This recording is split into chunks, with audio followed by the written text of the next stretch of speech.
da Rizoli Cafe nake samun kuzari, shi nake rikewa da je dukin da zani. Rizoli Cafe ku sha ku samu kuzari, ba ni da kasala ganda ba ta rike ni. Ga Rizoli Cafe manya ku sha, ga Rizoli Cafe Jimana. Ne? Me yake faruwa? Jikina ne yayi weak da yawa, ina sauran gajiya. Gabi na san me damuwanka. Rizoli Cafe shine maganin matsalarka. Rizoli Cafe.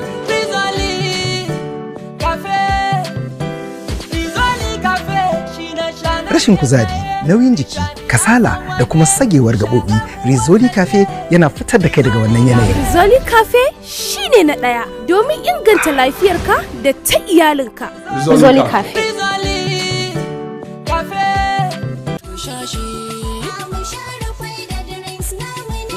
Salamu alaikum. Baba Dan Audu, wallahi kuna tuna min da Saudiya. Ai in dai a kamfanin Rufaida ne duk inda muke a fadin ƙasar nan haka zaka gan mu tsaf-tsaf. Ba ni Rufaida yogurt mai sukari. Sai kuma me? Ba ni Rufaida yogurt mai strawberry babba da ƙarami. Sai kuma me? Ba ni Rufaida yogurt mai vanilla babba da ƙarami. Sai kuma me? Ba ni Rufaida yogurt mai banana babba da ƙarami. Sai kuma me? Ba ni Rufaida yogurt mara sukari guda ɗaya ƙarami da kuma na yara guda biyu. Sai kuma me? Sai ka bani rufai da pizza guda biyu, da rufai da shawarma guda biyu, da rufai da ice cream guda biyu. Sai kuma me? Sai abin da ya kawo ni. Yanzu kana so ka ce duk waɗannan ba su suka kawo ka ba? Rufai da bread. Kuna da shi? A duk inda kamfanin Rufaida ka gan mu, za ka ga muna sai da biredin Rufaida a gurin. Rufai da bread? Mafi mishkila. Rufai da bread ga daɗi ga tsafta.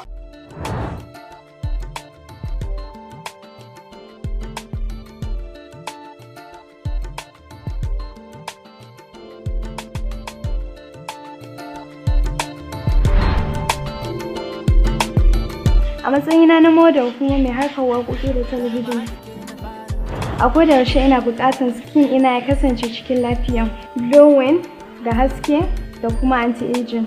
Shi yasa nake zuwa nan Zinariya Skin Care mun shahara kwarai wajen sayar da kayan gyaran fata kamar su maganin kuraje, bakin hannu da kafa, product masu sa farin fata sosai da kuma waɗanda ke saka fata laushi da sheki. Muna da product na mata masu ciki wanda ke hana lalacewar jiki da nankarwa, product na gyaran jikin amare, product na gyaran jikin maza da kuma na yara a cikin farashi daidai aljihunku. Zinariya Skin Care.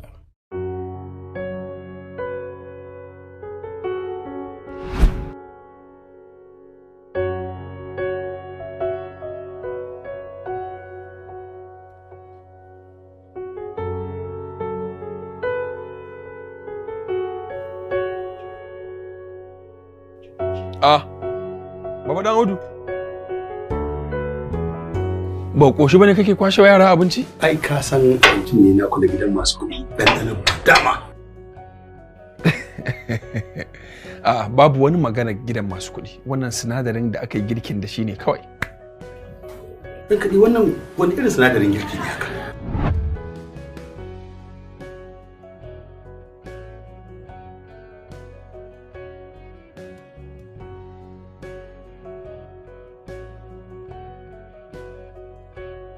Dahir Kori shine sirrin girkin kowace 'ya mace da ta san kanta.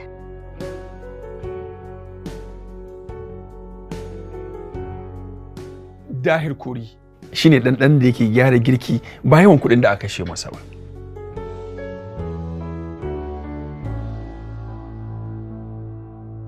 Dahir Kori mafi mishkila. Dahir Kori. Dahir Kori. Dahir Kori Shine sirrin girkin kowace 'ya mace. shine sirrin girki a gidana. Dahir Kori mafi mishkila. Saye zuciyar mai gidanki da sinadarin girki na Dahir Kori. Dahir Kori nemi naki a yau. Ana samun shi a kantuna da kuma shaguna a ko'ina. Dahir Kori.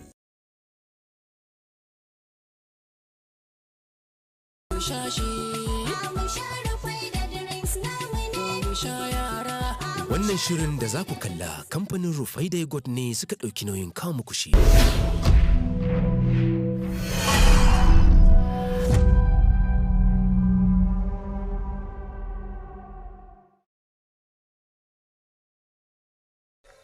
Ashe dai za ka iya gane gidan Rabi. Ai na zaci ba za ka iya gane gidan ba. Wai dan Audu da gaske Juma yana raye. Juma na nan da ransa don ko jiya ma mun yi waya da shi. Allah. Da kai so kake ya mutu? Ko kana fatan ya mutu ne? Dan Audu. Na'am, babara ba na dan Audu. Wato ba fata na mutuwa Juma ko rayuwarsa ba. A'a, mutuncin iyalina nake kallo dan Audu. Idan wannan sirrin ya tono, ni na san zan shiga uku. Iyalina ban san yadda za su sa kansu ba. Ai duk waɗannan abubuwa su nake hange maka. Shi isan ya na dinga ɗaga maka kafa. Na dinga ɗaga maka kafa amma sai da ka kai ni bango. To yanzu dai na zo ne in baka haƙuri. Maganar zuwa gidan yaro kuma wallahi har abada ba za a sake ta ba. Kai ko a hira a fatan baki ni ba zan ƙara ba. Ai maganar gidan yari ta yi kaɗan da ta fanshi wannan magana ne matuƙar girman gaske. Ban fahimci me kake nufi ba to dan Audu. Au, waye kana nufin mai musayan sirri ne da maganar zuwa gidan yari? Eh?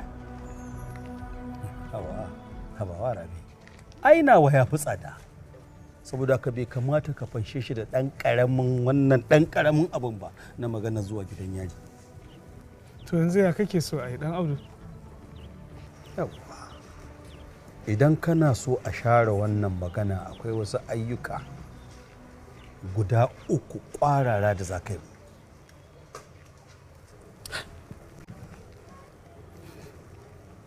Ina jin ka dan Audu. Ina jin ka. To amma fa sai ka zage dantsi. Domin suna da matuƙar wahala.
labari na faɗa shi to kar ku yi kuka labari na faɗa ban so a yi kuka labari na ban so a yi kuka labari na ban so a yi kuka. Yanzu dan Audu ina jinka sai ɓata lokaci kake baka faɗa abin da kake so ka faɗa min ba.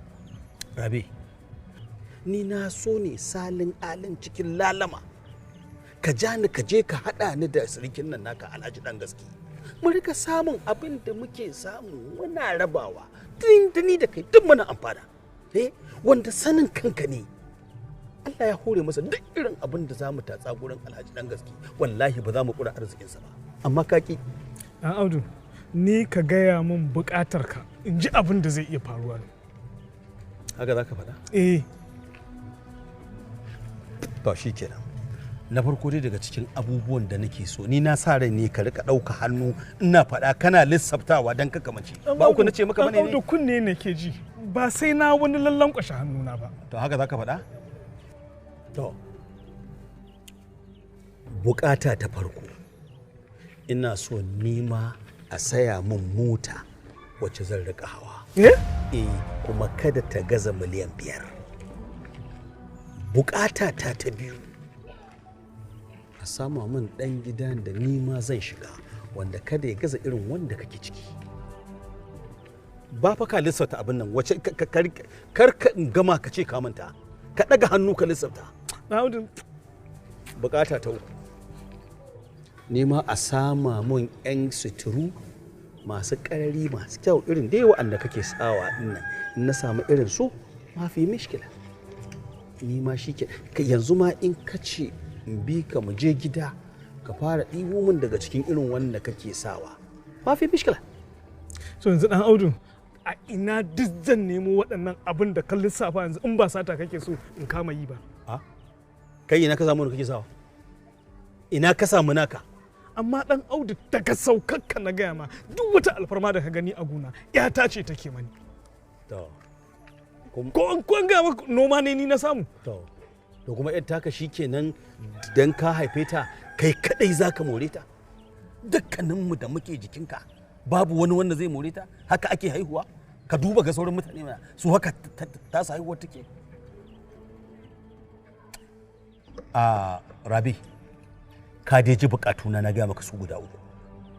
Muddin ba a tabbatar min da waɗannan bukatun da na faɗi ba mafi mishkila jibi idan Allah ya kai mu za ka ji Juma baban Hausa ya kunkwasa kofar gidanka.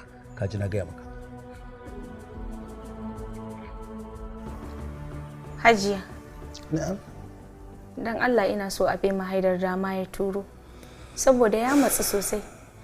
Gani yake kamar yaudarar shi nake so in yi wallahi. Mamana, ki ba shi haƙuri. Ki ce ɗan jira kaɗan saboda akwai tattaunawa da muke ba mu gama ba. Amma Hajiya, ni na kammala karatuna kuma ba ko Ummi, yanzu rashin kunya take har ta kai haka. Kin san me yake faɗi kuwa? To amma dai Ke! Na ce ki gaya masa ya dakata kaɗan sai mun gama tattaunawa tukuna. Ba sauri muke ba. Ko gaggawa ake a bada ke. Je ki taushe min kwai guda 7 ki kawo min su. Ki soya min. Haba. Da sarki mamana. So shegen abu ne billahi lazi. Ba mai iya raba ka da wanda kake mutuwar so. Alƙur'an ko ni da ina karama na rantsi da Allah na yi wata muguwar soyayya. Ƙarya kake dan Audu. Juma baya raye. Ni za ka wa ƙaryar banza? Ni na tabbatar Juma ya mutu. Ba yadda za a iya zauna da bakin cikin rashin Hausa. Karkare na mun hankali. Ni fa ba na kwai na sai da zakara. To shikenan. Idan ka ce ƙarya ne, ka je kada ka yi abin da nace a yi din. Ba za a yi ba. Ba kuma ranar da za a yi. Ni za ka damfara ina ka je ka samu wani labarin Juma. Rabe, kar ka bari in saki kwannan. Kar ka bari in saki kwannan wallahi ba zai maka daɗi ba. ka daɗe baka saki kwan ba. Duk abin da zai faru ya daɗe bai faru ba. Na ce ba za a yi ba. Sata kake so in yi, ina zan je in nemo waɗannan abubuwan da kake so in saya maka. Ƙaryar banza, ƙaryar wofi. Waye bai san ka ba dan Audu?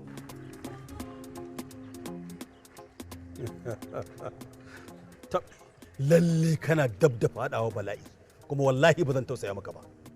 Kar Allah ya sa ka tausaya mani. Ka daɗe ba kai duk abin da Allah ya iya maka ba. Duk abin da kake jin za ka iya a duniya dan Audu je ka yi. Rabe, ka ji na faɗa maka bukatuna, kuma ka je ka faɗa wa ‘yarka Sumayya ta biya min bukatuna. Idan ba haka ba wallahi na baka nan da sati ɗaya kacal. Na gaya maka za ka ji sallamar Juma Baba Hausa a kofar gidanka. To ba za a siya ba. Ba za a siya ba. Ka daɗe ba kai abin da ka ga dama ba. Ka je ka ɗauko uwar Juma ba ma. Shikenan. Tashi nan taka ka da mota. Ba za a tashi ba.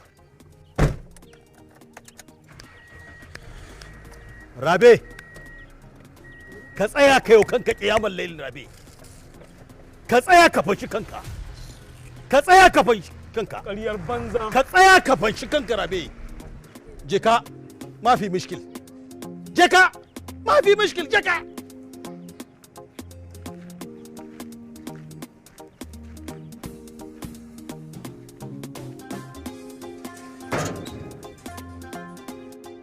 Ba za su yadda na turo ba ummi.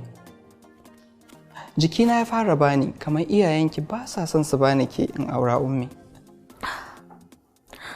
Kawai ni ina gani ka bari. Duk time din da suke tare kawai sai in kira ka a waya an gaya maka. Kawai ka turo iyayen naka ba tare da sai ina gaya musu ba. Kai. Amma ina ganin kamar hakan ai bai daidai ba ko? Hakan kawai za a yi. Gobe Asabar ko? Gobe Asabar. To shi kenan, daman duk ranar Asabar suna zuwa gidan Hajiya babba duka su taru su ta hira. Kawai ka faɗa ma iyayenka gobe misalin karfe 1 Allah ya kai mu su zo kawai. Anya ba kuskure a hakan ko ummi? Ya kamata fa su san da zuwansu. Na san yadda zan yi. Kawai da zarar sun taso ka kira ni ka gaya min a waya. Zan gaya musu za su yi baki daga gidanku. Na tabbatar ba su ce mun komai ba. Tsoro nake yi. Kar ki laifi ummi. Kada ka damu Haidar. So nake su gane irin girman san da nake maka. Allah sarki ummi. Wallahi kullun ƙara son ki nake. Ni ma ina son ka Haidar. Shi yasa nake ganin ba zan iya rabuwa da ke ba wallahi idan na rabu da ke zan mutu.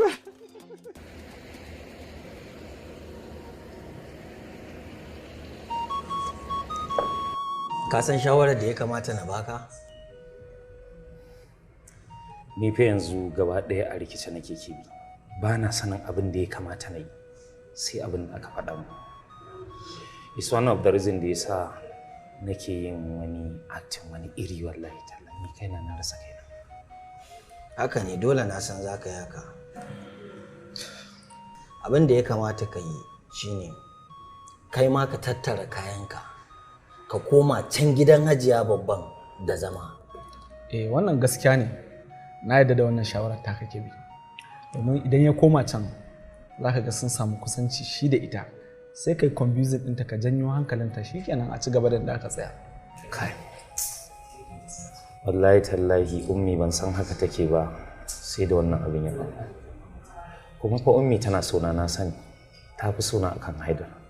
Amma tana da wani irin murɗaɗɗen hali. Tana da tausayi. Tana da yakana, tana da sanin ya kamata. Ba ta so ta dinga yin abin da za ta dinga kuntatawa ɗan adam. It's one of the reason da yasa ba ta san halin da Haidar zai shiga idan ta juya masa baya. Allah sarki ummi. Kai. Rayuwa kenan. Wannan yana ɗaya daga cikin dalilin da yasa na ji santa yana ƙaruwa a cikin zuciyata.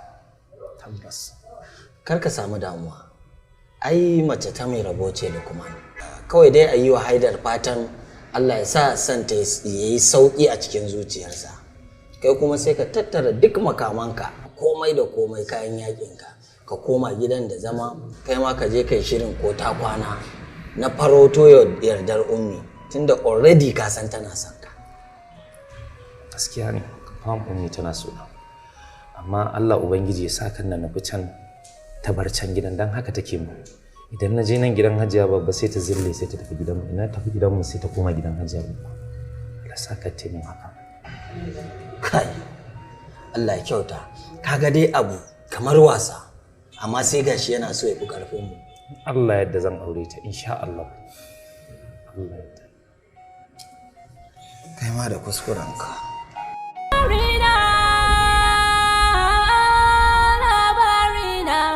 Assalamu alaikum wa rahmatullah. Sunana Abdullahi Yunus, shugaban cibiyar magani na Kashful Alil. Kada ka kuskura a matsayinka na majinyaci wanda wata cuta ke damunka. Ka bari imanin ka tafi ta hanyar yanke kauna da samun sauki. Dan ka yi ta shan magani baka warke ba. Musamman masu fama da cutar HIV wato kanjamau S mai karya garkuwar jiki. To ai binciken nasu ba a iya magance cuta mai karya garkuwar jiki kawai cibiyar Kashful Alil Islamic Medicine Center ta tsaya ba malam na ta'ala. Hatta masu fama da matsalar ciwon hanta wato hepatitis C da D da kuma ma wanda ya tsananta wato hepatitis B. A ɓangaren masu fama da rauni ta fuskan mu'amalar auratayya ko kuma saurin inzali yayin saduwar auren dai, cibiyar ta Kashful Alil ta gano dalilin da ke jawo faruwar haka tare da samar da sahihin magani. Cibiya ce da ta ƙware wajen samar muku da magungunan ba da tazarar haihuwa waɗanda aka gano su bisa ga bincike na Islama. Ku jarraba magungunansu domin samun waraka daga dukkanin matsalolinku. Za ku same mu a Maiduguri, babban layi daidai masallacin Yarobawa saman Bene, shago mai namba 1. A cikin garin Kano muna cikin Maria Plaza, shago mai namba 100 da ke kan titin Zoo Road daura da Sahat Store. A babban birnin tarayya Abuja muna Kuje, Tipa Garage, titin Union Home cikin P&D Plaza. A jihar Lagos muna Owo Street, Morikas cikin Agege. Sannan a jihar Gombe muna Gadon Malale, Biu Road cikin Ummi Plaza. A cikin garin Katsina muna Kofar Kaura daidai Riyadul Qur'an cikin Aminu Dan Baba Plaza. Sannan a garin Kaduna muna Hayin Rigasa PRP cikin Musayyab Plaza. A cikin garin Bauchi kuwa muna cikin AIB Plaza, shago mai namba 12 kusa da masallacin Izala da ke Gwallaga. A Sokoto birnin Shehu kuwa muna Kofar Taramniya layin kan wuri Makera Plaza, shago mai namba 25. Sannan a jihar Adamawa muna garin Mubi, benin Alhaji Usman Giwa da ke bakin kasuwa. A jamhuriyar Niger muna birnin Yamai, Rome Point Police Secor bayan likitan Makka. Sannan a Maradi ta jamhuriyar Niger muna daura da tsohuwar likitan Makka, Grand Marche de Maradi. Sannan za ku iya bibiyar mu a shafukanmu na sada zumunta kamar haka.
Muna da kayan masauki da inganci.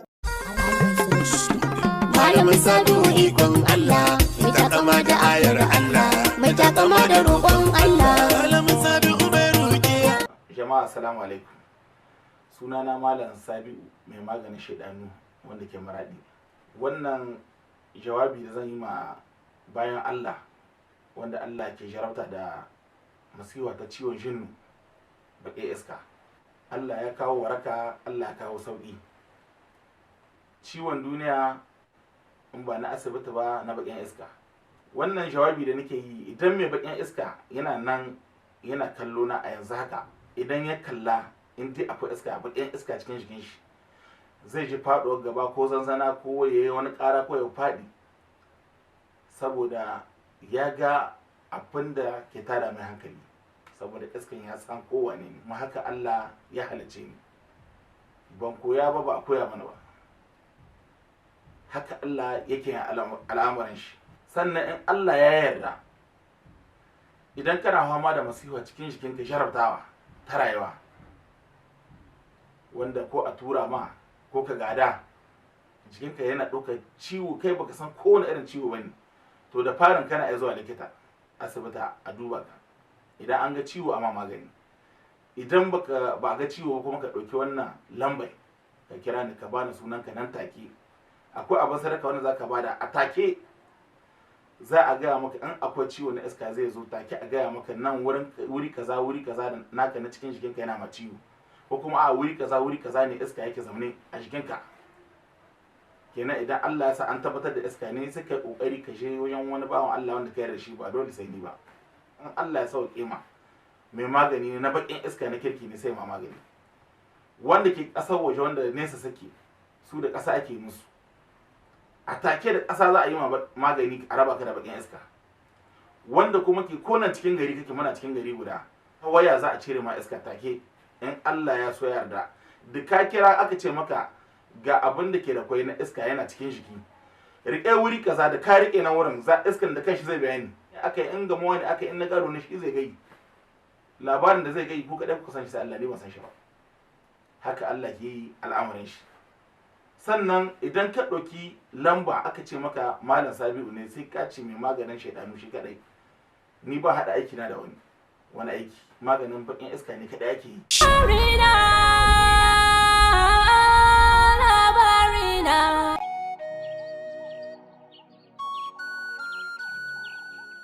Wato gidajen wajen guda 20 ne, to amma ba dole sai ka zaɓa yanzu ba, amma ina so ka je ka zauna ka duba wanda ya yi maka. Idan ya yi maka sai ka faɗa mu, kawai sai a fara aiki. Ba matsala dadi, zan zauna in duba sosai, sannan kuma yanzu ma bari in fara, zan tashin je gidan su Sumayya in zauna ni da ita mai shawara, in nuna mata ta zaɓa mana wanda zai fi, wanda ranta zai fi son shi. To ka yi shawara mai kyau, ka je ka same ta ku yi shawara, ku zaɓi wanda ya yi muku, sai a gaya wa injiniya kawai a fara aiki. To shi kenan, da kafin nan ma zan fara tura mata yanzu a ta waya da ta fara gani kafin in ji. Ku yi haka kafin ka dawo dai, in Allah yadda gida ya yi ready. Daddy. Yes, Aliyu. Thank you very much. I'm so proud of you. I'm also proud of you, my son. Barakallahu fi. Ya Rabbi. Thank you. Yawwa. Sai na dawo. Yawwa. A cewa jiya na tafi. To masha Allah. Kai Aliyu, Allah zan so in ga farin cikin ka lokacin da ka samu lafiya. Allah ka tabbatar mana. Yawwa, Hajiya. Na'am.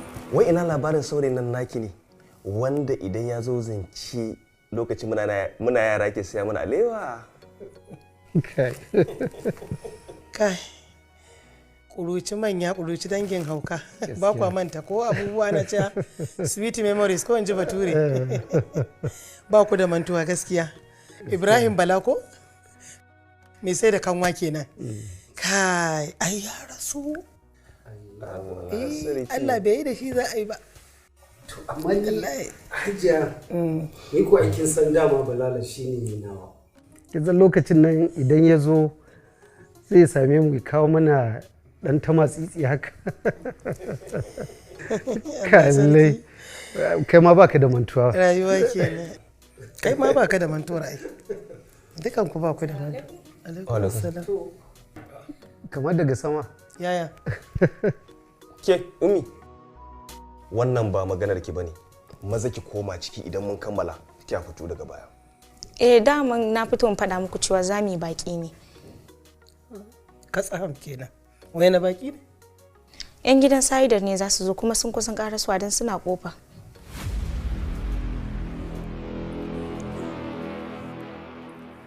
To dama Hajiya kin san da zuwansu ne? Ko kaɗan. Ta ina? Ni ma kaina ban san da labarin wani bako ba. Ke Ummi, yanzu kin san da labarin cewa baki za su zo? Shine baki sanar da mu ba? Kuma baki nemi izini a gurin mu ba? Ta isa ne. Ya isa. Wa alaikum salam. Hajiya. wasu baƙi akai sun zo a wata zindimemiyar mota. A'a, wai uban wa ice kice su zo ne? Hajiya su suka ce fa za su zo shine na ce musu kawai su zo. Ke, Ummi, da Allah tafi ke ba mutane guri. Ina zuwa. Dahiru. Dahiru, ce musu su shigo. Tana sane da gangantai. Hajiya. Ai ga ran ba ku guri ko? Ai Hajiya ba tafiya zaki ba. Ina ganin zama zaki mu dan yi shawara kafin su shigo, ko? To idan suka zo me za ku faɗa musu? Ai wannan magana ku ce ta maza. Gaskiya ne. Ai bai kamata Hajiya ki tafi ba. Ke ma kamata yayi ki tsaya mu tattauna da ke ko da a gurguje ne kafin su shigo. Ko ba haka ba? Me yasa zaka koma gidan Hajiya babba? Haka kawai wallahi. Ina son canjin yanayi ne kuma ina buƙatar nutsuwa. Kai dai ka ce kawai zaka bi ummi. Ummi kuma Hajiya? Yi mana. Kaga Lukman, idan yarinyar nan za ta baka wahala, ka rabu da ita, ka haƙura da ita. Ka haƙura da Sumayya ma ballanta na ummi. Lukman, ina baka shawara ka koma ga Allah. Wani lokaci bawa yana matuƙar son abu a ransa, amma ba alheri ne a gare shi ba. Sai ka ga a cikin hikima Allah yana so ya masa sauyi ne da wani abu mafi alheri. Sai daga baya bayan Allah ya sauya masa ya bashi wani abu kuma. Sai ka ga yana cewa, "Oh, Allah na gode maka. Ashe gara da ka hana ni abin da nake so, kai min zaɓin da kai kake so." Gaskiya ne. Haka ne umma. Umma idan kin amince zan je Allah yadda. Ai cikin gidan nan uku ba wanda zan hana ka. Duk inda kake so za ka iya zuwa. Yaushe kake so ka je? Bayan Isha. To, shi kenan ka je a dawo lafiya. Allah ya sa. Amin.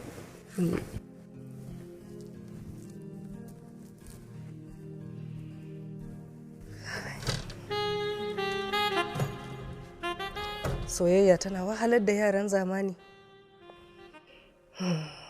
Mun yi farin ciki da tattaunawa da ku, amma idan lokaci ya yi za mu sanar ma yarinya ta faɗawa shi ma Haidar ɗin ya turo ku dawo.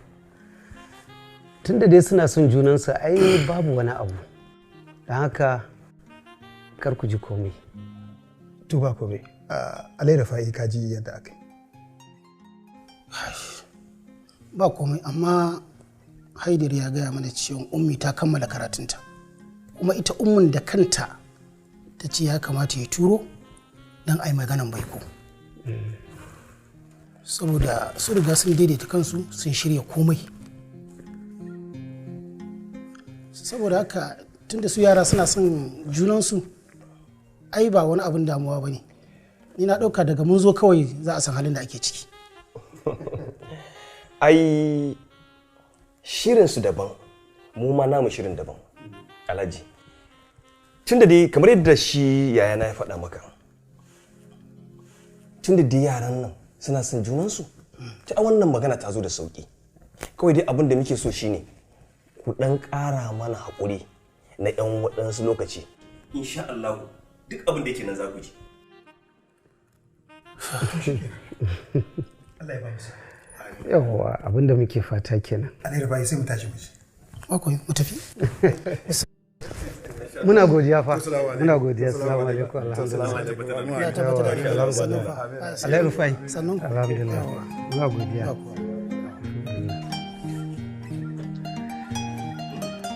To a huta lafiya. Insha Allah. Allah ya ji haka ku takura min aure yayin kuma. Ku kyale nan cika alƙawarin da na ɗauka don Allah.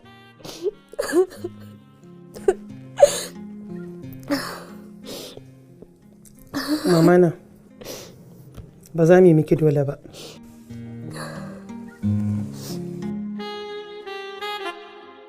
Magana ta ƙarshe da nake so da ke ƙarshen ƙarshe. Kawai ki faɗa mini babu ɓoye-ɓoye. Kuma daga wannan an zo wajen. Lukman ko Haidar Haidar.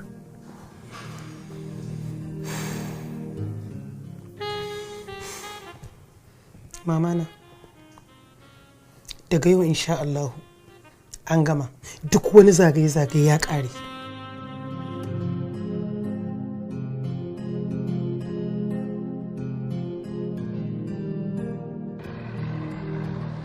To ka gani shi wannan AC za a sa na bango? Sai ta ce a irin wannan na mai wanda ake liƙa a wajen nan za a sa. Na yi maka murna kwarai sai dai mu ce Allah ya ƙara arziki. Allah ya kade. Kuma Sumayya ta yi ƙoƙari sosai. Haka ake so. Amin Alhaji, aini ba wani abu da zan ce sai dai godiya. Allah dai ya saka da alheri. Sai dai Alhaji, duk da dai na san zuwa kai ka ga gida. Amma nan gaba Alhaji, dan Allah ka rika aiko min ne in je ba sai ka zo ba. Ba girman ka bane. A'a Rabi'u, ina so ka fahimci abu daya. Ni ne fa mai nema. Gaskiya. Kaga ya zame mun wajibi ne in yi sau ko? Allahu akbar, Allahu akbar. Wato Alhaji, waɗannan kyawawan ɗabi'un naka su suke burge ni da kai. Wallahi Alhaji, ka sha bamban da sauran irin masu hannu da shuna. Rabi'u kenan. Allah dai ya sanya albarka. To yanzu wannan lokaci ya kamata mu sa domin a yi auren nan. Dan in ta ni ne ba na so ya wuce wata guda gaskiya. Yo Alhaji, ai da shi Aliyu da ita Sumayya ai dai 'ya'yanka ne. Kai kaɗai ka isa ka zauna ka yanke hukunci. To amma wannan shawarar da ka kawo, ni ma ka bani dama in zauna da mahaifiyarta ita ma a bata nata daman sai ai shawara ko? Hakan ma yayi. Ai dabara ce mai kyau, sannan ina so ka shaida mata kaguwa da na yi cewa a yi auren nan bai wuce ina son Aliyu ya tafi jinya ba. Gaskiya ne. To amma duk da haka, duk abin da ya shafi kuɗi, kayayyakin auren, duk abin mun zan yi. In ya so sauran sai mu haɗa ƙarfi da ƙarfe a yi shi gaba ɗaya, a yi shi cikin nasara. Kai Alhaji, Allah ya saka da alheri. Amin amin. Allah ya saka da alheri. Ai Alhaji, a batun Sumayya ka yi mata komai, ka yi mata hatta ni kaina mahaifinta ban mata ba. Ai Sumayya yanzu ta zama yarka Alhaji. Sai kuma wata alfarma da nake nema a wajenka. Na'am. Dan Allah, duk irin rashin hankalin da Aliyu ya yi maka da duk irin abin da ya yi maka a da, ka yi haƙuri ka yafe da Allah. Alhaji, tuni na daɗe da yafewa. Aliyu ai yanzu ya zama ɗana. Gaskiya. Wallahi tuntuna na yafe. To shi babu komai wallahi. Kawai dai fatan Allah yi masa albarka kuma Allah ya bashi lafiya. Insha Allah. Masha Allah. To madalla. To bismillah. To shi kenan. Madalla, gida fa yayi. Wallahi. Madalla.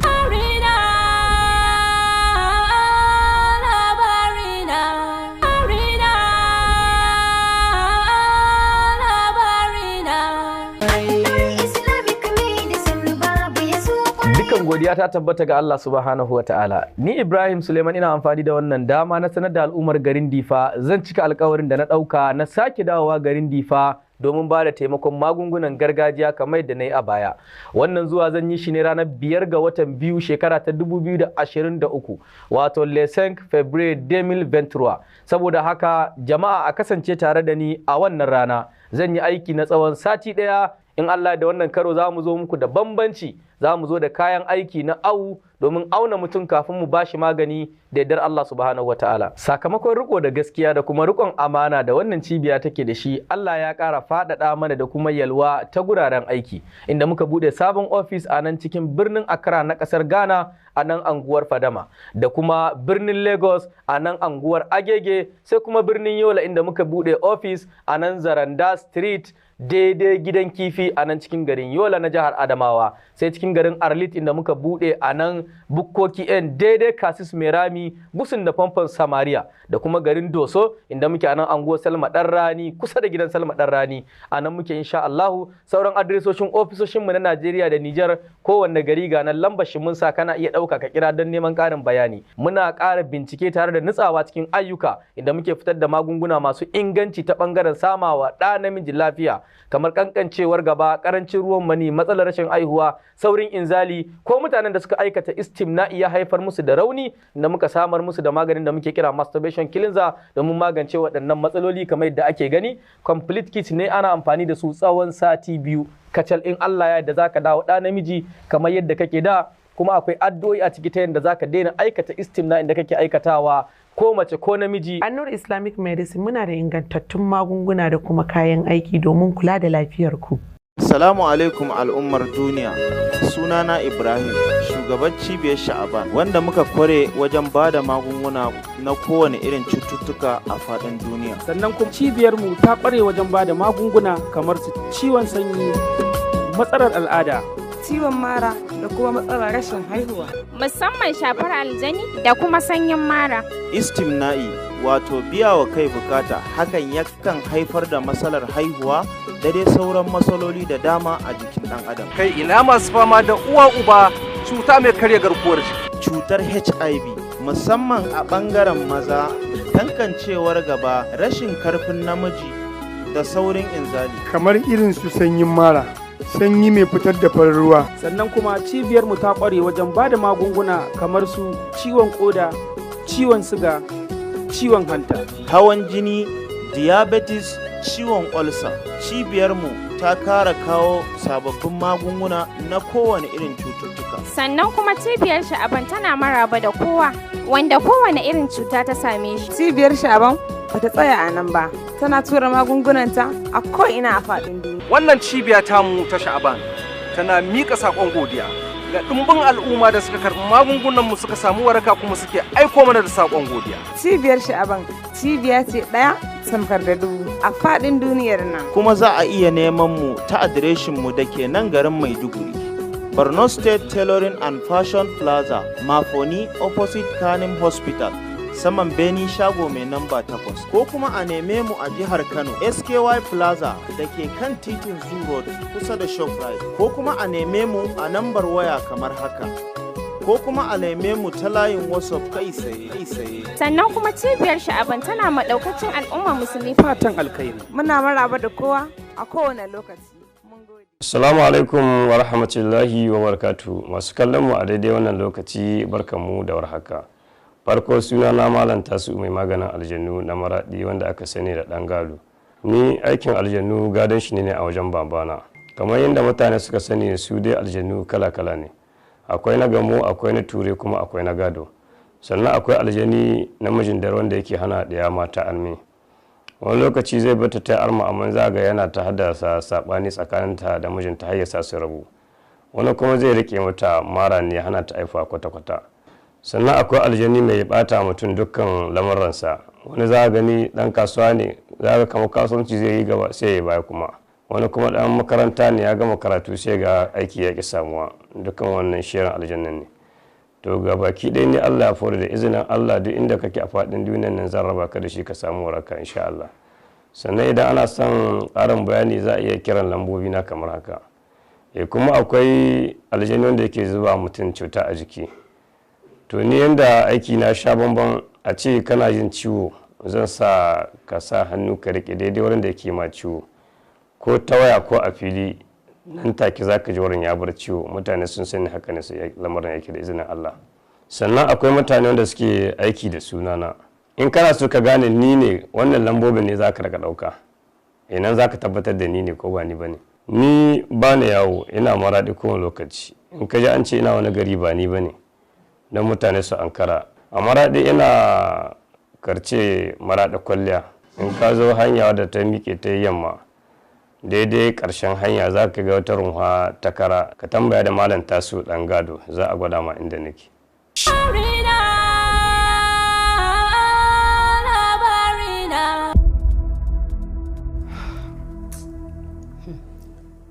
Aini tuni na fahimci cewa ba sa son 'yarsu da Haidar. Shi ne dai ya nace lallai sai ita. Amma umma da dai kun yi haƙuri an ƙara ba su lokaci. Na tabbatar za su understanding ɗinta, za su fahimce ta don ba su lokaci. Kuma ina da yaƙinin ba za su taɓa tilasta mata ta yi abin da ba ta so ba. Ka ji wata maganar banza. Yanzu so kake mi ta jiran suke nan har sai lokacin da ya ƙare ba su da zaɓi? To wallahi Haidar ba kai wannan arhab ba. Abin da kullum nake gaya masa kenan. Idan auren dangi ko auren gata suke so su yi wa yarsu fa mu ma fa akwai 'ya'yan nan 'yan mata a cikin danginmu. Wanki an nuka taba fella 'yan mata san kowa kin wanda ya rasa. Ai wallahi Hajiya, wasu 'ya'yan ko a ƙasar Larabawa sai haka. Ga 'ya'yan Alhaji Rufai, ga 'ya'yan Hajiya Bilki, ga 'ya'yan Alhaji Muslimu. Ɗaya daga ciki uwarsu ma Balarabiya ce. Kuma da gudu za su karɓe shi. Wannan ai ba daidai ba ne. Kawu, so ne fitilar da ke haska mutum har a ji ana buƙatar rayuwa da shi. Fitilar soyayya ta akan ummi ta dirka. Kuma kawu, ba zan iya ganin kyan wata ƴa mace. Dalla malam yi mana shiru. Kyau, so, fitila. A iya nan kuke gama rayuwarku. Shine abin da nake gaya mai kenan ƙaryar banza. Kawo magarba ta yi. Na fi ka sanin haka. ‘Ya'yan zamani. Na gaske kuwa.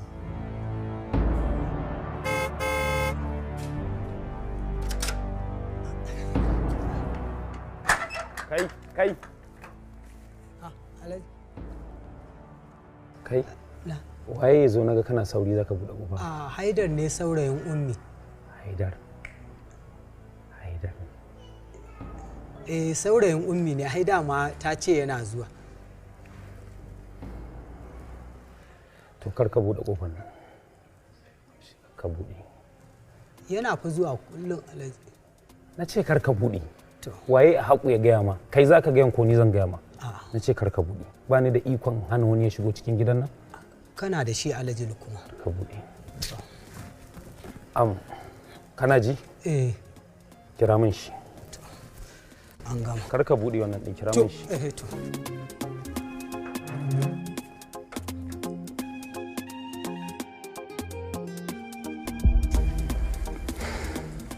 Assalamu alaikum. Yawa alaikum salam. Ranka ya daɗe. Na gajiya. Lafiya lau. Wajen ummi ka zo ko? Ka san ziyara. Wajen ku na zo dai gaba ɗaya. Haka ne. Amma na yi mamakin ganin kai ko. Wataƙila ko ummi ta ɓoye ma exactly abin da ke faruwa ko? To lafiya dai wani abu ne faru? Gaskiya ne kada ka ji magana ta zo ma wani bawai. A taƙaice dai iyaye mun zauna tare da su kuma an yi sotin tsakanina da ummi babu wata matsala. In short an sa mana rana ni da ummi. Inna lillahi wa inna ilaihi raji'un. Wannan ai ba magana inna lillahi wa inna ilaihi raji'un. Ka san tun farko cewa ummi ta wace kuma ina maka fatan alkhairi na ubangiji ya canja ma da abin da ya fi alkhairi.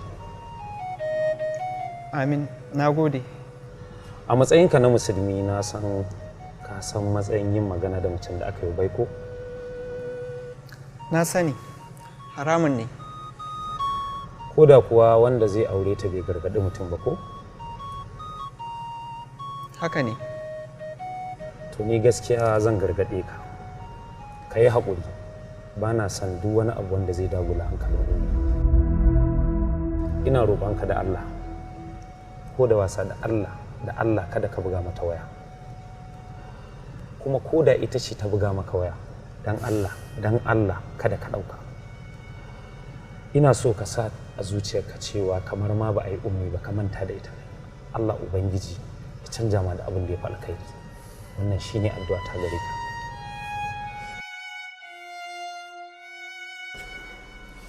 Inna lillahi wa inna ilaihi raji'un.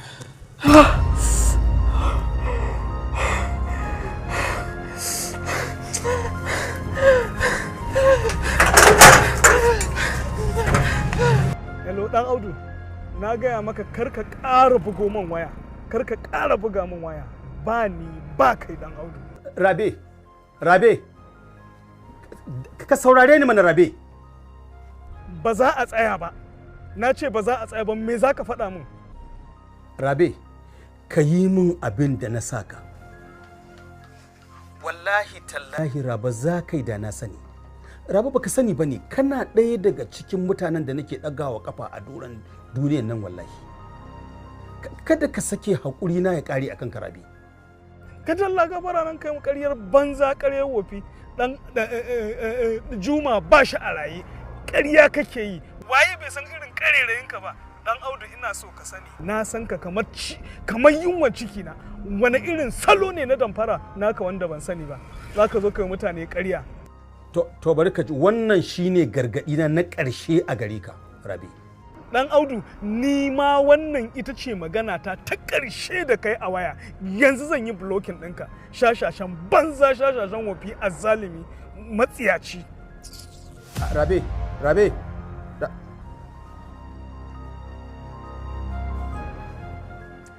Da ni kake zancen. A lura kai ma akwai sauran iliminka a kaina. Ba ga makarantar ta ba. Mafi mishkila.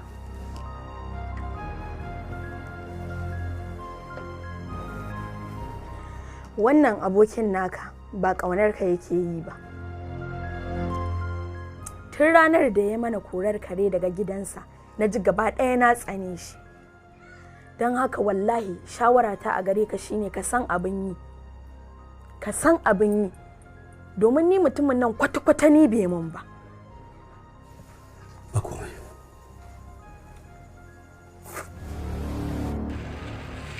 So kenan sanadin labarina.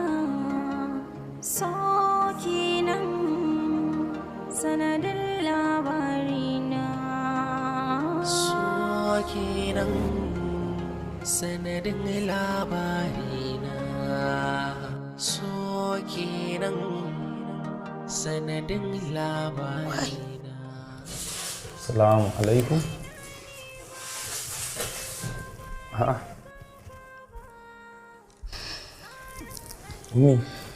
Amma alaikum salam ya yi Lukman. Kakata. To, yau kuma tsohuwa za ka mai da ni? To ai tun da aka sa miki sunan kakanmu dole ki haƙuri da irin sunan da zamu kira ki da shi. Wannan kwalliyar da kika yi ummi haka kamar wata take shirin ta zama amarya.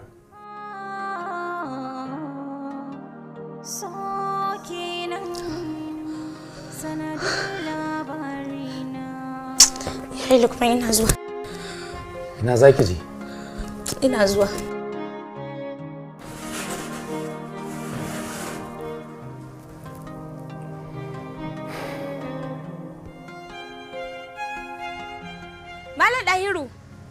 Malam Dahiru. Na'am. Ranki ya daɗe. Dan Allah bakona bai zo ba tun da zan yi magana da shi zai zo kuma yanzu ina ta jin wayar shi a kashe. Ko dai ya ƙaraso ne? A'a ya zo amma ban san me isa ya juya ba. Ya juya kuma kamar yaya ban gane ba. To na ga dai suna magana da yayanki amma ban san me yasa ba kuma sai ya juya. Yayana kuma? Ƙware kuwa Alhaji Lukman ba na ga sun tsaya da shi suna magana amma ban san me suke tattaunawa ba sai na ga kawai ya juya ya tafi. Man Dahiru. Je ka zan ba ta amsa abin da yake ji. To.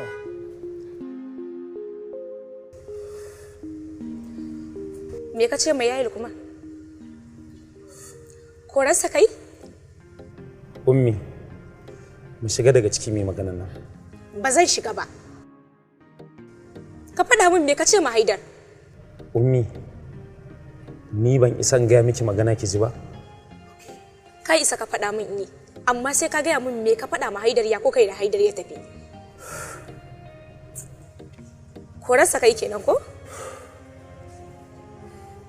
Wai me Haidar ya maka ne? Laifin me Haidar ya maka ne yayi Lukman? Me yasa? Me laifin shi? Kawai dan ya ce yana so na. Bai fara zuwa guri na ba sai da na bashi dama. Kuma ban bashi dama ba sai da na tabbatar cewa ba ka so na, ba ka kauna zama da ni. Wallahi ina son ki. Wallahi ba ka so na yayi Lukman. Ba ka so na. Haidar ne masoyina na gaskiya.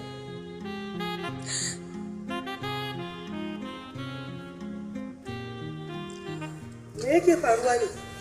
Ya kora Haidar Hajiya. Ya kora Haidar. Dan me zaka kore shi? Hajiya. Ba Hajiya. kuna da ikon da za ku kori yaron nan tun wuri kun san ni na fi cancanta da wannan amma an ki to me ake so na yi saboda Allah. Okay, yanzu ne ka san da haka ko? Sai na ce maka ba abin nan a hankali, abu lamarin nan a cikin lumana. Amma duk ka bi kana ta wata surutai da sumbaratu kamar wanda ya samu taɓo kwakwalwa. Me yasa ba ka da haƙuri a rayuwarka ne? Mama na, ummi.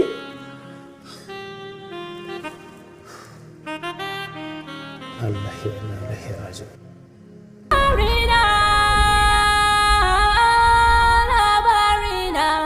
Allah sarkin sarauta shi yake da iko na ɗaga darajar wanda ya so a kuma lokacin da ya so. Ni Abdullahi Alhikima ina miƙa godiya ga Allah maɗaukakin sarki bisa yadda ya ɗaga darajata a ɓangaren ba da magungunan gargajiya wajen ceto rayukan al'ummar jihar Bauchi, musamman mutanen ƙaramar hukumar Toro. Ni Abdullahi Alhikima zan zo garin Tuldan Fulani inda zan gudanar da aiki na ba da maganin gargajiya na tsawon kwana 3 tun daga ranar 6 ga watan 2 na wannan shekara da muke ciki har zuwa 9 ga watan 2 na wannan shekara da muke ciki. Zan yi aiki na kwana 3 a cikin Tuldan Fulani insha Allahu Rabbi, inda daga cikin garin Tuldan Fulani za mu karasa zuwa jihar Filaito cikin garin Jos, inda za mu ba da magani na gargajiya a nan unguwar Katako Junction a Rabbunallahu Plaza, inda za mu fara wannan aiki namu na ba da magani ranar 12 ga watan 2 na wannan shekara da muke ciki har zuwa 17 ga watan 2 na wannan shekara da muke ciki, ni da kaina da izinin Ubangiji. Daga cikin garin Filaito za mu tafi jihar Jigawa inda za mu fara ba da maganin gargajiya na cibiyar Alhikima a babban birnin Gumal, inda za mu fara ba da magani ranar 21 ga watan 2 na wannan shekara ta 2023 har zuwa ranar 23 ga watan 2 na wannan shekara da muke ciki. Zan yi aiki a nan unguwar Bariki kusa da gidan Sardaunan Gumal. Zan yi aiki na kwana 3 a cikin wannan shekara da muke ciki insha Allahu Rabbi. Al'ummar garin Biyu na jihar Borno ina mai baku haƙuri, kuma insha Allahu bayan zaɓe ni Abdullahi Alhikima da kaina zan zo Biyu kuma zan zo Naija bayan zaɓe da izinin Ubangiji. Assalamu alaikum wa rahmatullahi ta'ala wa barakatu. Haruna English Academy, shararriyar makarantar nan wata ta fice wajen koyar da ingantaccen turanci a sauƙaƙe, sun fara ɗaukar sabbin ɗalibai maza da mata masu son yin NCE program. Ina ɗaliban da suka kammala secondary school suna so su yi NCE, to ga dama ta samu. Za ku iya yin NCE program a makarantar Haruna English Academy cikin sauƙi. Suna da ƙwararrun malamai da kayan karatu na zamani. Za ku iya samun fom da yin rajista ne kaɗai a makarantar Haruna English Academy a kan titin Airport Road, Kano domin yin NCE program. Domin ƙarin bayani a kira 0800-28-08-70 wato 0800-36-28-08-70. Jama'a assalamu alaikum. Allah ka higa cikin ayyukanmu, Allah ka biya buƙatar bayanka. Bayan Allah, muna cin gaba da aiki a nan cikin garin Damagaram, a layin Jaksharat. Duk ranar Asabar da Lahadi da ranar Litinin muna ci gaba da aiki a nan cikin garin Damagaram. A Yamai, a Tallage, muna ci gaba da ayyukanmu duk ranar Talata da Laraba da ranar Alhamis a cikin garin Yamai da izinin Allah. Ya ku mutanen Agadas, ina zuwa in Allah ya kai mu. Ranar Laraba da ranar Alhamis ni Abubakar Bilhaki ina Agadas a nan Ikwal Soni in Allah ya yarda. Insha Allahu, kowace irin matsala, kowace irin larura, kowace irin damuwa ko mun daɗewarta in ka zo da yardar Allah, Allah zai ɗauke matsalar. Za a gode wa Allah subhanahu wa ta'ala, mutanen da suka ga ayyuka na a garin da magaram sun ga abubuwa na al'ajabi, abubuwa na mamaki, sun ga ikon Allah. Duk ranar Laraba da ranar Alhamis da ranar Juma'a, ɗana na cikina yana nan a Kano a tsamiya babba da izinin Allah. Jama'a, al'amarin mu ikon Allah ne, ko me ike damunka, ko mun daɗewar matsalar, ka yarda da Allah mai kashewa mai rayawa, ka zo wajena ni Abubakar Bilhaki da ikon Allah, Allah zai ɗauke damuwar, za a gode wa Allah.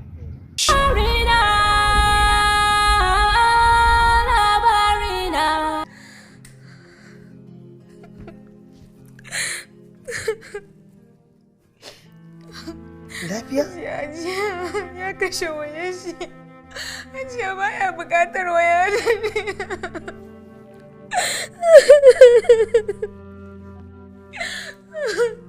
Hajiya baya so yi magana da ni. Mama na saurare ni. Ki kwantar da hankalinki. Zan kira shi idan ya kunna wayar. Da kaina zan ba shi haƙuri. Insha Allah komai zai tafi daidai. Ki yi haƙuri. Komai na da lokaci. Mahaƙurci mawadaci.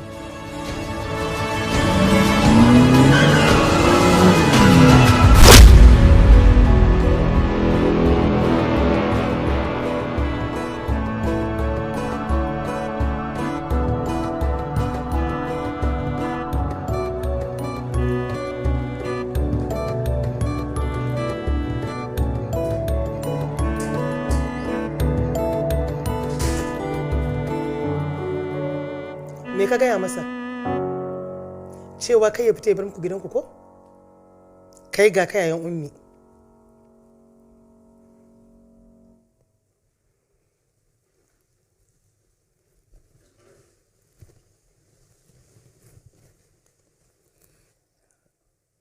Ajiya ni ba abin da na ce masa. So nake na ji me ka faɗa masa.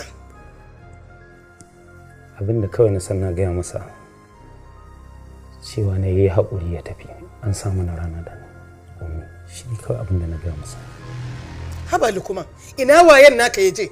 Wannan wani irin rashin hankali ne? Hajiya, idan ma kuskure ne, na riga na yi. Rayuwata tana cikin tashin hankali.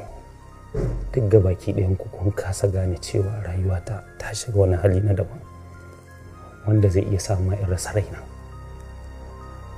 Na san me nake ci. Ce ina ɗan gida, ta ya za a yi haka Hajiya? Ta ya za a yi haka? Ya kuke ƙoƙarin ku halar da ni akan abin da bai fi ƙarfin ku ba? Haba, haba. Ni kake gaya magana da tsawa? To bari ka ci in gaya maka. Ko ubanka bai isa ya gaya min magana da tsawa ba wallahi. Sha sha sha. Mu muka ce ka kita tun farko? Kai ka kai kanka gidan ƙananan mutane aka wulakanta ka. Suka hana ka yar kuma. Mu muna ƙoƙarin cire maka kitse a cikin wuta, amma kai nemo yayi kake ɗora akan kitsen domin abin ya tashi. To idan ka zo ka kwace ummi nan ne da ƙarfi, to ka fice min daga gida. Get out! Hajiya, na rasa Sumayya. Ummi ta ƙi ni. Shi ke da kanki kina cewa in bar miki gida. Idan kun yi haƙuri ma wata ran duniyar zan bar muku.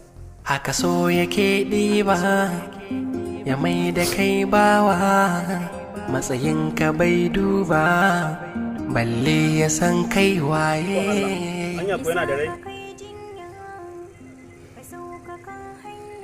Kai, babu alamar motsi ko numfashi ba a tare da wannan. Wannan a kai shi asibiti kawai, Allah ya ji kansa. Don wannan ma ba ga wayar sana. Soyayya ta sa. Wai har yanzu waya ta saka shi take? Hajiya ai ba zai bude ba. Na sani ba zai buɗe ba. Yayi Lukman ya cuce na ji. Wallahi Lukman bai kyauta mu. Aiko shi ma zai ji ba daɗi. Don ko wallahi ni ma bana barin ko ta kwana.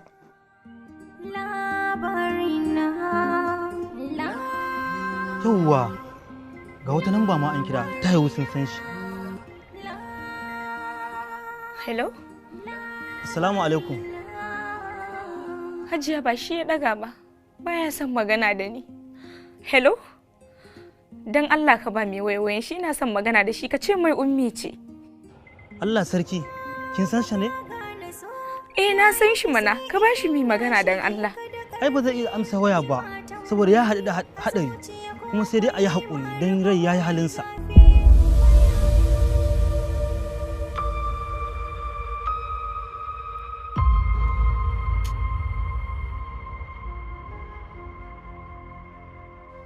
Haba da Allah, ya kake irin wannan? Ai ba a haka. Inna lillahi wa inna ilaihi raji'un. Kai ko haka? Wallahi su fitar baki ne, dan sai da na magana tunan na san nayi kuskure. Sai ai gawa biyu. Me nake gani? Gawar ce take motsi. Ko kuma bai mutu bane? Motsi yake? Yi wallahi. Ummi ba haka makai da ke ba ummi. Ba haka makai da ke ba. Wannan da ragowar kwanansa a gaba ya kamata mu kai shi asibiti fa. Ka ga yana musu ba. Ina za ku kai ni da Allah kar ku kai ni wurin ummi.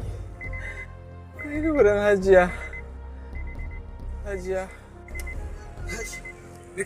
Password. Malam. Allah me password ɗinka? Kaga a'a. Template in ba na ga mai template bace ba ku sa da hannunsa da bude. Ka zarta.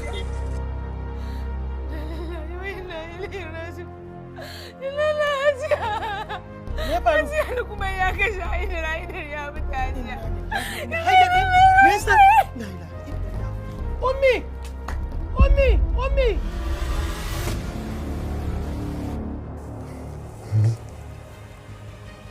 Me ya faru da ummi kuma? Inna lillahi wa inna ilaihi.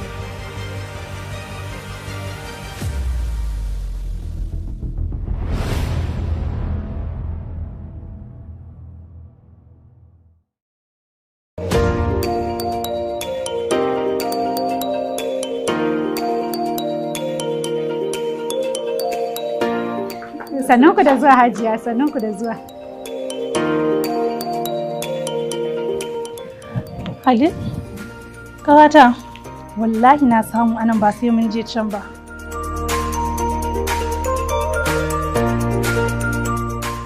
Dadi, kaga kayan da nake faɗa maka wallahi su ne. Alhaji, to ni ma fa gaskiya ba zan zo a 'yan rakiya ba. To ai wannan mai sauki ne. Ke ma ki duba ki zaɓa ki darje. Kina ganin kaya kamar karas? Ni dai buri na kawai a mana hoto a nan wajen. Al'ansar Furniture. Al'ansar Furnitures and Interior Decoration mun tanar muku kayayyaki ingantattu daga Turkey. Yana nan a number 1 gidan Samir Ahmad, ɗan Tata Garden Estate, Hospital Road, Nasarawa GRA, Kano. Ko ku same mu akan lambar waya 0800 26 03 0926. Al'ansar Furnitures and Interior Decorations. Taken mu shine koyaushe a shirye muke. Bulbulo mana kuɗi, mu bulbula muku kaya.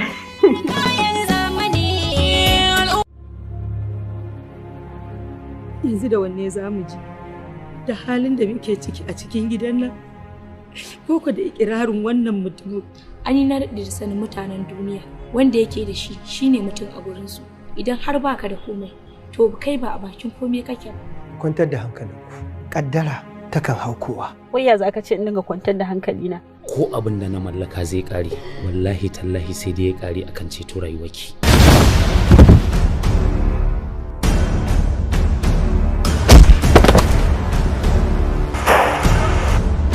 Manzon Allah sallallahu alaihi wasallam ya ce babu biyayya a wajen abokin halitta wajen aikata kuskure. Antina, mu ɗauki wannan abin a matsayin kaddara. Mu haɗa ƙarfi da ƙarfi, mu kawo ƙarshen wannan matsalar. In kika ƙara ce min anti sai na dalla miki mari wallahi. Yanzu da ni za a haɗa ƙarfi da ƙarfi akan wannan yarinya. Yar iska. to tunda na fahimci bakinki ba zai yi shiru akan abin da ya faru tsakanina da mahaifiyarki ba, to na tabbatar miki yau ne ƙarshen rayuwarki. Dan Allah dan annabi ban baka komai ba, kakka kashe ni dan Allah. Babu yanda za a yi mu yi abu mu binne shi, wani dan iska kuma ya zo ya rika nema ya tono shi. Baka da mutunci ba wallahi, baka da imani. Babu abin da za su iya da mu, domin mun fi karfin su, kuma ni na san akwai Allah. Ni kuwa na san cewa akwai Allah. Get out!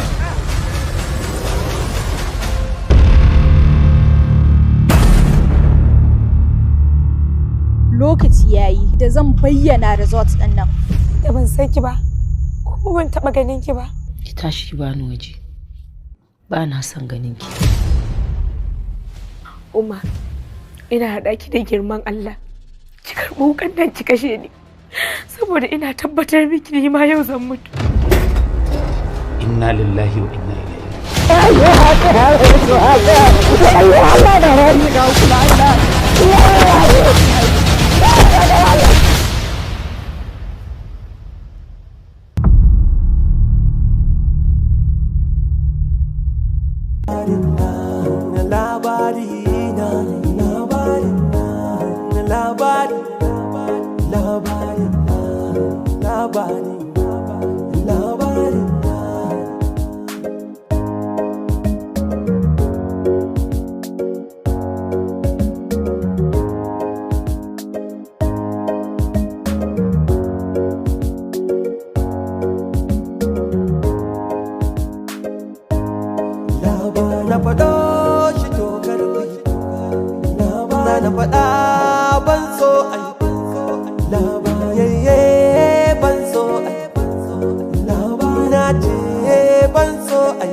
Kama yanzu ba a samu matsaya kan hukuncin nan na Sheikh Abdul Jabbar ba.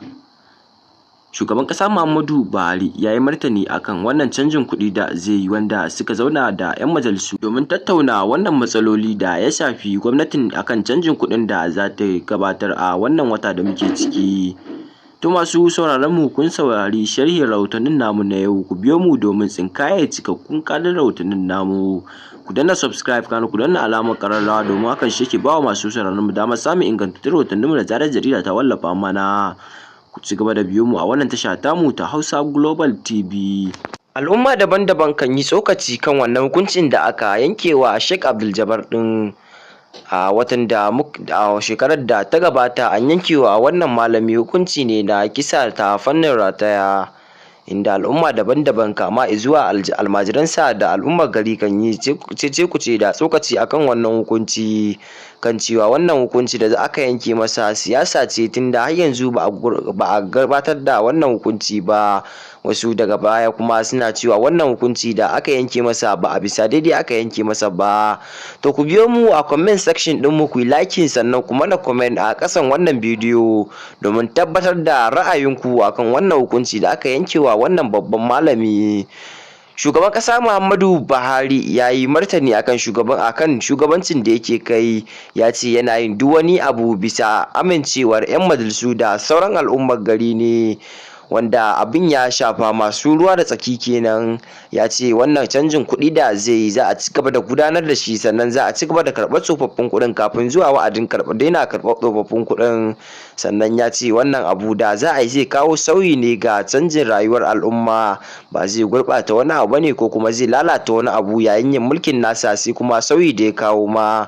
To masu sauraron mu, wannan tashar ta Hausa Global TV ta zanta da shugaban ƙasa Muhammadu Buhari akan wannan abu da yake gabatarwa a mulkin nasa na Najeriya, amma ya ce wannan abu da za a yi ya bashi kwana 7 za a ga sauyi nan ba da jimawa ba. Mun gode da sauraron wannan tasha tamu.